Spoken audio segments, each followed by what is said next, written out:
Assalamualaikum warahmatullahi wabarakatuh. Bismillahirrahmanirrahim. Alhamdulillahilladzi an'amana bi ni'matil imani wal islam wa nusalli wa nusallimu ala khairil anam sayyidina Muhammadin wa ala alihi wa sahbihi ajma'in, amma ba'du.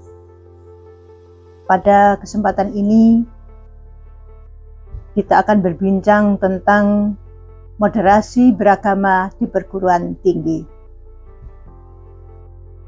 Agama dihadirkan dalam kehidupan manusia untuk mewujudkan perdamaian di antara sesama, bahkan untuk seluruh alam. Sebagaimana Allah berfirman dalam surat Al-Anbiya ayat 107, "Wa ma arsalnaka illa rahmatan lil alamin." Dan kami tidak mengutus engkau Muhammad, melainkan untuk menjadi rahmat bagi seluruh alam. Moderasi beragama merupakan salah satu implementasi nilai-nilai Pancasila, menjadi salah satu pilar penting membangun bangsa. Hubbul waton minal iman. Cinta tanah air atau nasionalisme bagian dari iman. Ini merupakan salah satu jargon nasionalisme yang difatwakan oleh Hadratus Syekh Kiai Haji Hasyim Asy'ari, pahlawan kemerdekaan nasional. Moderasi beragama merupakan kunci terciptanya toleransi dan kerukunan, sebagai cerminan pemeluk agama yang baik dan juga sebagai warga negara yang baik. Kebebasan beragama dijamin oleh konstitusi dalam pasal 29 ayat 2 Undang-Undang Dasar Negara Republik Indonesia tahun 1945. Menyatakan bahwa negara menjamin kemerdekaan setiap orang memeluk agamanya masing-masing dan untuk beribadat menurut agamanya dan kepercayaannya itu. Namun demikian, muncul kesalahpahaman bahwa keberpihakan pada nilai-nilai moderasi dan toleransi dalam beragama dianggap sebagai sikap liberal dan mengabaikan norma-norma dasar yang sudah jelas tertulis dalam teks-teks keagamaan. Dan mereka yang beragama secara moderat dianggap mengkompromikan prinsip-prinsip dasar atau ritual pokok, disalahpahami sebagai kompromi keyakinan teologis beragama dengan pemeluk agama yang lain. Dianggap tidak teguh pendiriannya, tidak serius, tidak sungguh-sungguh dalam mengamalkan ajaran agamanya, tidak paripurna dalam beragama, karena dianggap tidak menjadikan keseluruhan ajaran agama sebagai jalan hidupnya. Benarkah demikian? Jawabnya tentu tidak benar. Mari kita lanjutkan. Negara Indonesia adalah negara kepulauan terbesar di dunia. 17.504 pulau. Bangsa Indonesia adalah bangsa yang majemuk, beragam etnik, lebih dari 1.340 etnik atau suku, dengan 6 agama besar dan lebih kurang 187 aliran kepercayaan. Ada 829 bahasa daerah.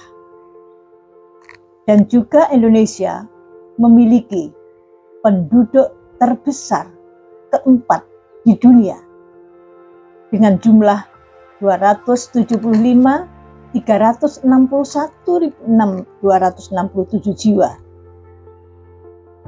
Ini data Dukcapil 2022. Keberagaman etnik, adat istiadat, bahasa, budaya, agama, dan golongan, tentu dengan karakteristik dan kepentingan yang berbeda-beda. Indonesia memang bukan negara agama, tetapi negara yang beragama. Dengan kata lain, negara Indonesia tidak menetapkan satu agama yang harus diyakini oleh warganya. Namun, warga negara Indonesia harus mempunyai agama sesuai dengan keyakinannya masing-masing. Dalam kehidupan keseharian, kehidupan bangsa Indonesia tidak lepas dari nilai-nilai agama.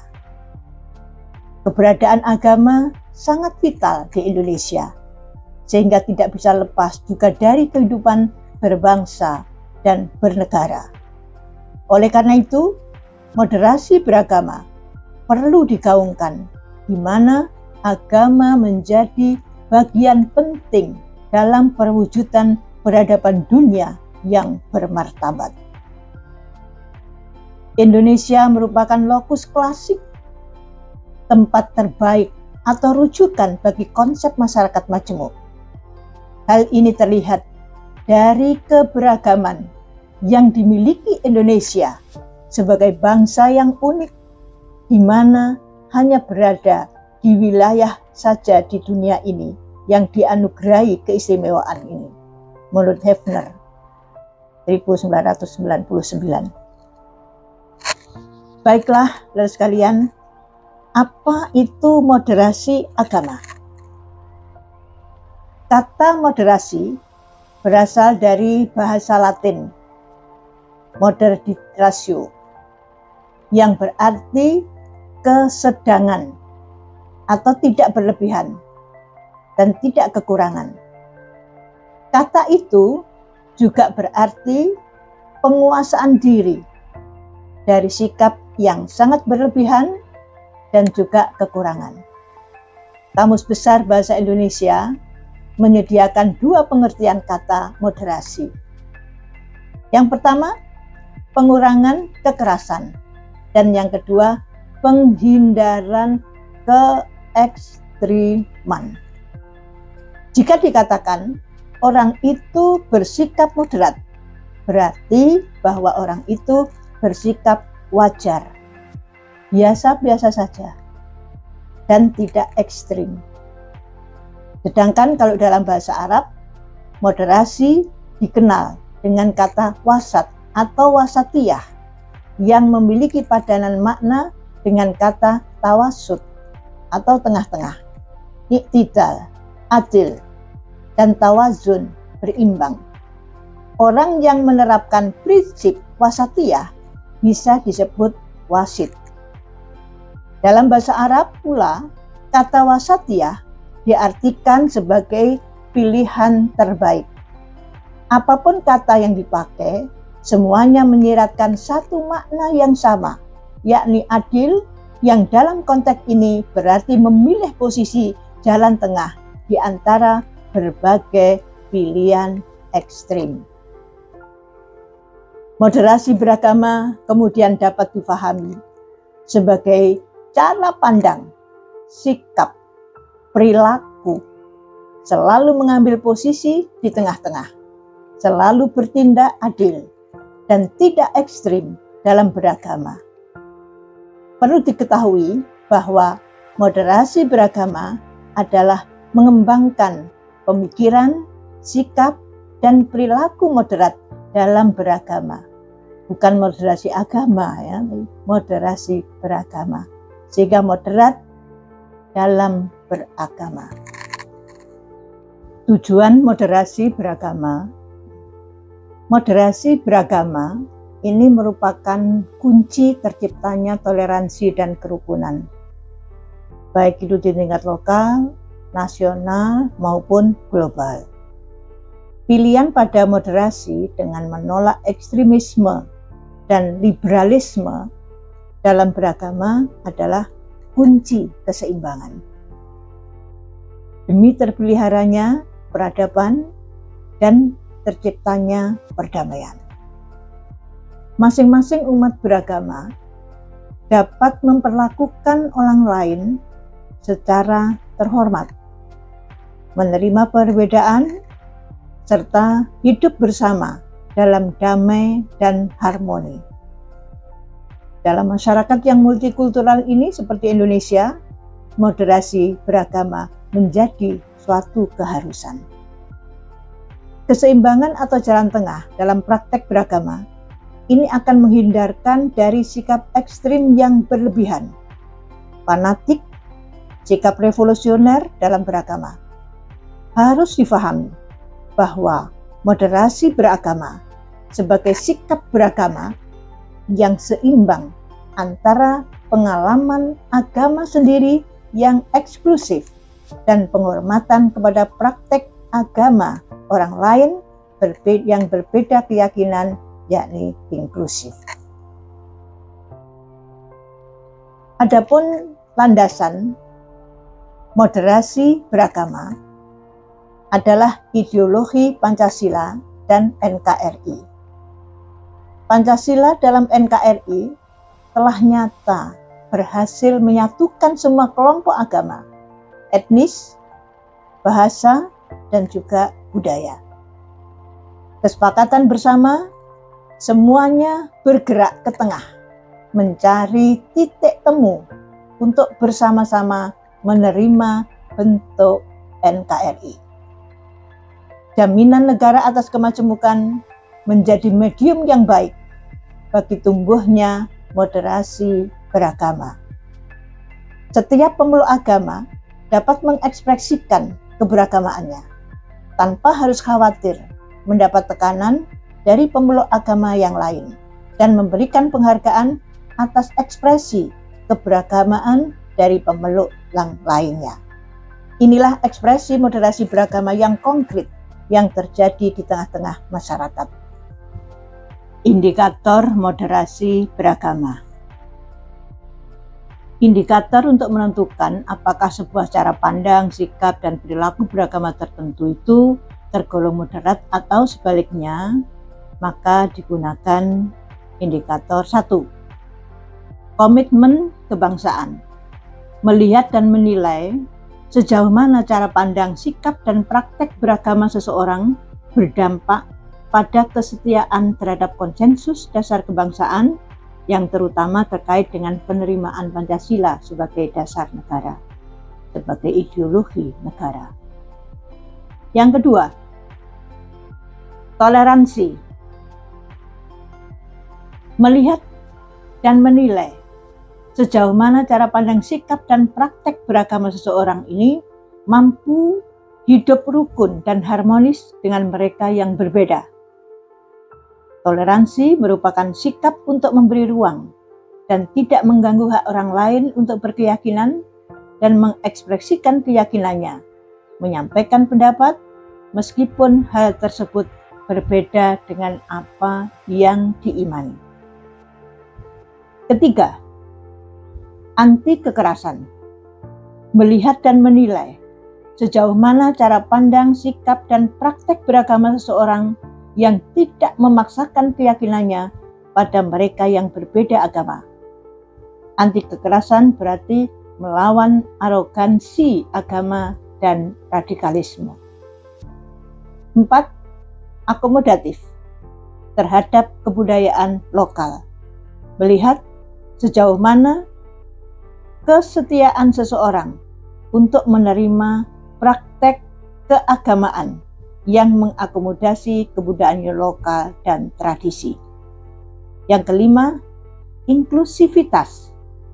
Sikap inklusif yang dimaksud adalah kondisi bahwa setiap pemeluk agama memandang pemeluk agama yang lain sebagai sesama makhluk ciptaan Tuhan dan saudara sebangsa dan setanah air. Dengan demikian, dapat memperlakukan pemeluk agama lain dengan dan sikap baik, empati, penuh kasih sayang, dan sikap saling menghormati. Pengarus utamaan moderasi beragama. Pertama, memajukan kehidupan umat manusia diwujudkan dalam sikap hidup yang amanah, adil, ihsan, toleran, kasih sayang terhadap umat manusia tanpa diskriminasi, dan menghormati kemajemukan. Kedua, wasatiyah, mengembangkan cara pandang, sikap, dan praktek keagamaan jalan tengah. Yang ketiga, menjunjung tinggi keadaban mulia. Yang keempat, membangun perdamaian. Yang kelima, menghormati harkat, martabat kemanusiaan laki-laki maupun perempuan. Yang keenam, menghargai kemajemukan. Mengapa moderasi beragama harus didukung? Mainstream moderasi beragama harus didukung adalah sebagai tindakan preventif maupun kuratif untuk mengenali ideologi keagamaan radikal, sehingga dapat mencegah diri sendiri maupun menolong orang lain agar tidak terpapar, baik melalui pendidikan formal dengan memasukkan materi moderasi beragama ke dalam kurikulum maupun mata kuliah atau materi pembelajaran yang relevan dari tingkat pendidikan dasar sampai perguruan tinggi. Bagaimana moderasi beragama dalam perspektif Islam? Islam adalah agama yang moderat, dalam pengertian tidak mengajarkan sikap ekstrim dalam berbagai aspeknya. Umat Islam dijadikan sebagai umat yang adil, wasat. Model Islam yang adil, tengahan, moderat, wasat, yang sesuai dengan Al-Quran yang diajarkan oleh Allah kepada kita melalui Nabi Muhammad SAW. Tertera dalam surat Al-Baqarah ayat 143. Wa kadzalika ja'alnakum ummatan wasatan litakunu syuhada'a 'alan nasi wa yakunar rasulu 'alaikum syahida. Dan demikian pula kami telah menjadikan kamu umat Islam, umat pertengahan, agar kamu menjadi saksi atas perbuatan manusia dan agar Rasul Muhammad menjadi saksi atas perbuatan kamu. Saudara sekalian, sangat disayangkan karakter dasar Islam yang moderat ini tertutup oleh perilaku dan sikap sebagian umat Islam yang berlebih-lebihan atau ghuluf, baik yang radikal, yang fundamental, ataupun yang liberal. Kata wasat dengan berbagai perubahannya terulang dalam Al-Quran sebanyak 5 kali. Semuanya menunjuk ke arti pertengahan, baik dalam surat Al-Baqarah ayat 143, surat Al-Adiyat ayat 5, surat Al-Ma'idah ayat 89, surat Al-Qalam ayat 28, dan surat Al-Baqarah ayat 238. Dari ayat-ayat tersebut dapat difahami bahwa umatan wasaton adalah masyarakat yang berada di pertengahan dalam arti moderat. Posisi pertengahan mengantar manusia berlaku adil, menjadikan anggota masyarakat tersebut sehingga tidak memihak ke kiri maupun ke kanan. Juga tidak menjadikannya dapat menyaksikan siapapun dan dimanapun. Allah menjadikan umat Islam pada posisi pertengahan agar menjadi saksi atas perbuatan manusia, yakni umat yang lain.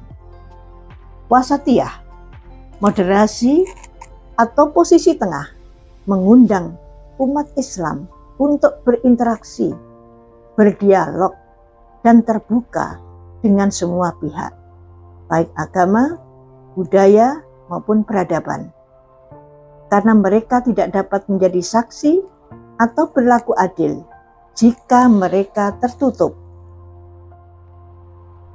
Mereka tidak dapat menjadi saksi kalau mereka tertutup dan menutup diri dari lingkungan dan perkembangan global.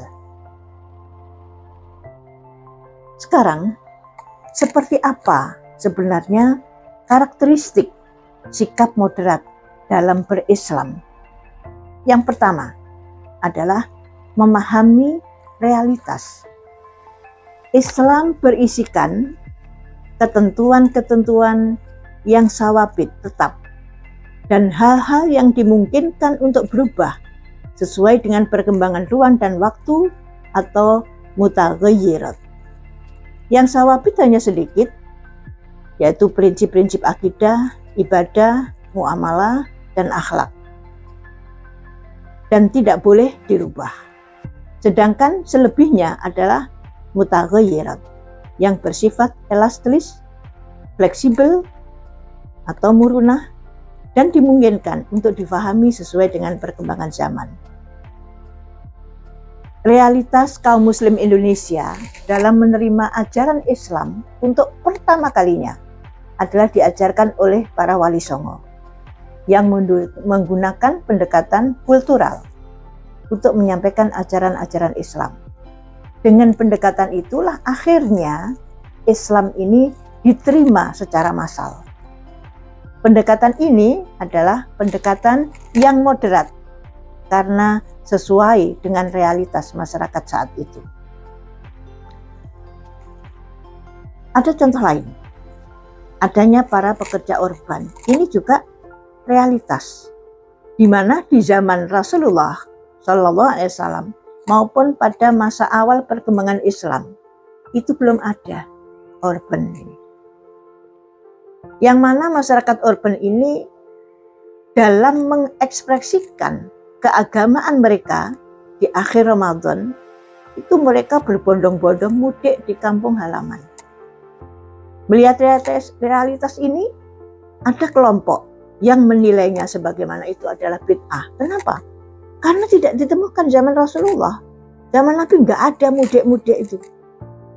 Nah, pandangan seperti ini sebenarnya adalah menodai ciri moderasi Islam yang sangat memperhatikan realitas kehidupan masyarakat.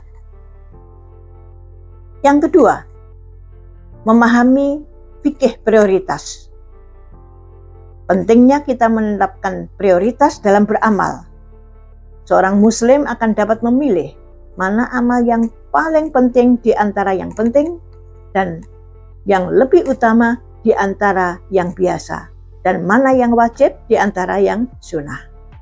Seringkali seseorang ini bersikap ekstrim dalam berpegang kepada salah satu mazhab fikih untuk amalan yang hukumnya sunnah dan menyalahkan pihak lain yang berbeda, sehingga memunculkan pertentangan dan permusuhan.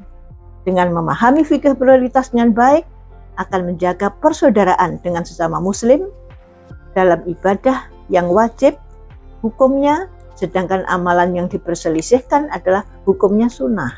Dalam hal yang wajib kita bisa menjaga persaudaraan, tapi yang dipertentangkan adalah hal-hal yang hukumnya sunnah. Oleh karena itu, sikap moderat ajaran Islam tidak akan muncul apabila seseorang ini tidak memahami fikih prioritas. Dengan memahami fikih prioritas, maka akan muncullah sikap moderat. Yang ketiga, mengedepankan prinsip kemudahan dalam beragama. Islam ini adalah merupakan agama yang mudah serta mencintai dan menganjurkan kemudahan. Dalam surat Al-Baqarah dijelaskan, yuridullahu bikumul yusra wala yuridu bikumul usra. Allah menghendaki kemudahan bagimu dan tidak menghendaki kesukaran bagimu. Rasulullah menjelaskan dalam satu hadis riwayat Imam Bukhari dan Abu Hurairah, innad dina yusr, bahwa sesungguhnya agama ini adalah mudah. Secara umum, para ulama itu membagi kemudahan ini dalam ajaran Islam ini menjadi dua kategori. Yang pertama, kemudahan yang asli. Ini kemudahan yang memang ciri khas dari ajaran Islam, yang memang moderat dan sudah dengan naluri manusia, sesuai dengan naluri manusia. Yang kedua, kemudahan yang dikarenakan ada sebab yang memudahkannya. Misalnya, kita sedang dalam perjalanan atau safar, kita boleh menjadikan sholat ini jadi satu, istilahnya jamak, zuhur sama asar misalnya, dan boleh meringkas jumlah rakaatnya, yakni dengan qashar atau jamak dan qashar. Demikian juga diperbolehkan kita dalam kondisi safar untuk tidak berpuasa, atau kondisi sakit boleh tidak berpuasa di bulan Ramadan. Yang keempat, menghindari fanatisme berlebihan. Sifat ini jika menghiasi diri seorang yang dalam agama dan keyakinannya dapat dibenarkan, itu adalah terpuji. Akan tetapi akan menjadi tercela jika sikap itu untuk melecehkan orang lain dan merebut hak mereka dalam menganut ajaran agama maupun kepercayaan yang dipilihnya. Walaupun kita dituntut untuk meyakini ajaran Islam yang konsisten dan berpegang teguh dengannya, atau harus fanatik terhadap ajaran agama kita. Namun umat Islam dalam saat yang sama diajarkan sikap yang toleran, menghindari fanatisme yang berlebihan. Maka kerukunan hidup antar pemeluk agama yang berbeda dalam masyarakat yang plural ini akan tetap diperjuangkan dengan tidak mengorbankan akidah. Kaum muslimin ini telah mendapat anugerah berupa ajaran agama yang begitu sangat sempurna, yakni Islam, dan bersifat moderat sehingga terhindar dari fanatik yang berlebihan. Yang kelima, memahami teks keagamaan secara komprehensif. Perlu difahami bahwa satu teks dengan teks yang lainnya itu sebenarnya saling terkait, terutama teks-teks tentang masalah jihad misalnya. Ini biasanya kalau difahami separuh-separuh tidak utuh, sehingga jihad itu hanya diartikan sebagai perang saja. Padahal makna jihad itu sangat beragam sesuai dengan konteksnya. Seperti jihadul akbar, jihadul nafsi. Jihad yang paling besar adalah memerangi hawa nafsu.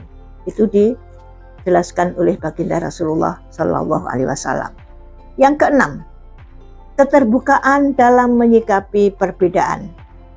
Sangat terbuka dalam menyikapi perbedaan baik dalam intern umat Islam maupun dengan antar umat beragama yang berbeda. Prinsip ini didasari pada satu realitas bahwa perbedaan pandangan dalam kehidupan manusia adalah satu keniscayaan. Allah menjelaskan dalam surat Hud ayat 118 maupun 100 dan 119 bahwa jika Tuhanmu menghendaki, tentu Dia akan jadikan manusia ini umat yang satu. Tetapi mereka senantiasa juga berselisih pendapat, kecuali orang yang diberi rahmat oleh Tuhanmu, dan untuk itulah Allah menciptakan mereka. Kalimat keputusan Tuhanmu itu telah tetap, aku pasti akan memenuhinya, kata Allah, dengan neraka jahanam, dengan jin dan manusia yang durhaka semuanya. Dengan demikian dapat kita fahami mengapa jenis pemaksaan kehendak terhadap pihak lain yang tidak sependapat harus kita hindari. Allah mengingatkan dalam surat Al-Baqarah ayat 256, yakni la ikraha fiddin, tidak ada paksaan dalam menganut ajaran agama. Kenapa? Karena memang sudah sangat jelas, yang benar jelas, yang salah jelas. Ini sekalian ya. Nah, yang ketujuh, komitmen terhadap kebenaran dan keadilan. Komitmen untuk menegakkan kebenaran dan keadilan, yang dimaksud ini bukan saja eksklusif bagi umat Islam, melainkan juga seluruh umat manusia secara universal.